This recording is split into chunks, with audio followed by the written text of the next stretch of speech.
Hi, I'm Marc, and welcome to the weekly Outside Views report on the politics in Asia and Oceania. And today I want to talk about Japan. Japanese Prime Minister Fumio Kishida has been brought to safety unharmed after a suspected smoke bomb exploded at a campaign event.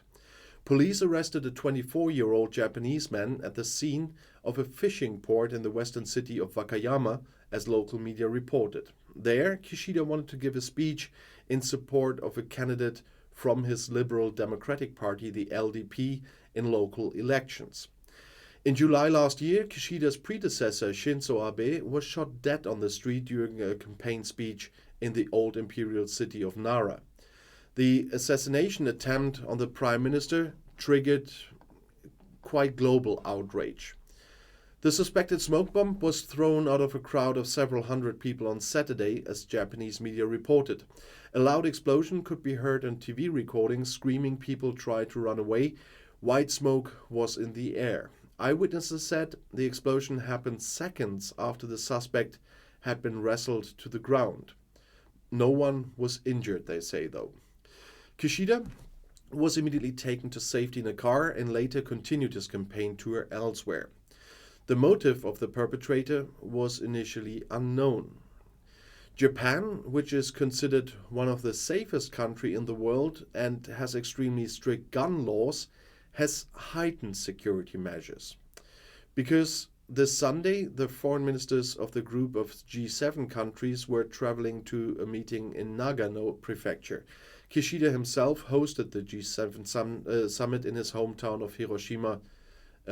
Will host it on May 19th to 21st. Still, Japan, a country of 127 million people and rarely more than 10 annual firearms deaths, has a very strict gun law. Ever since guns came into the country, Japan has always had strict gun laws. They are the first nation to introduce gun laws anywhere in the world, and I think that laid a foundation that says guns don't play a role in civil society. Japan's success in curbing gun deaths is closely tied to its history. After World War II, pacifism emerged as one of the dominant philosophies in the country. Police only began carrying firearms in 1946 after American troops introduced them for security reasons.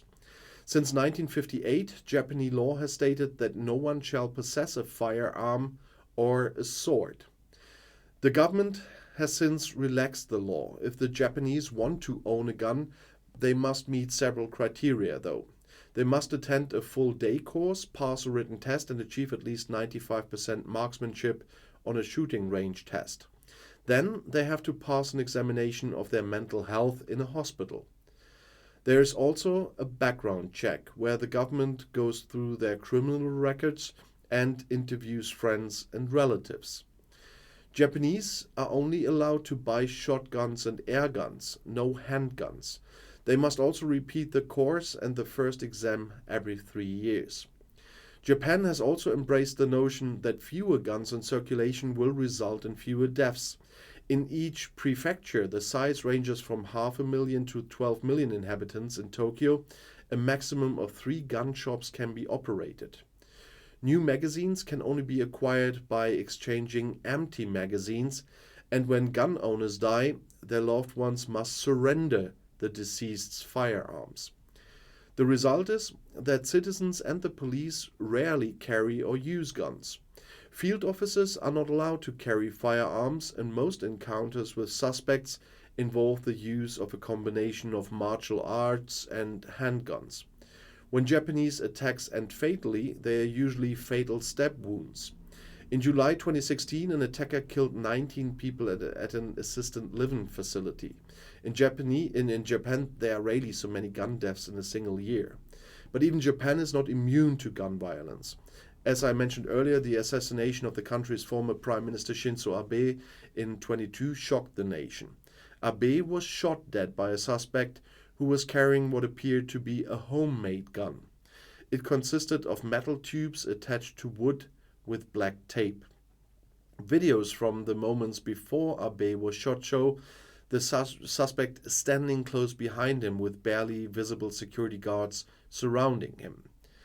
Gun control in Japan, coupled with a prevailing respect for authority, has resulted in a more harmonious relationship between civilians and the police than, for example, in the United States.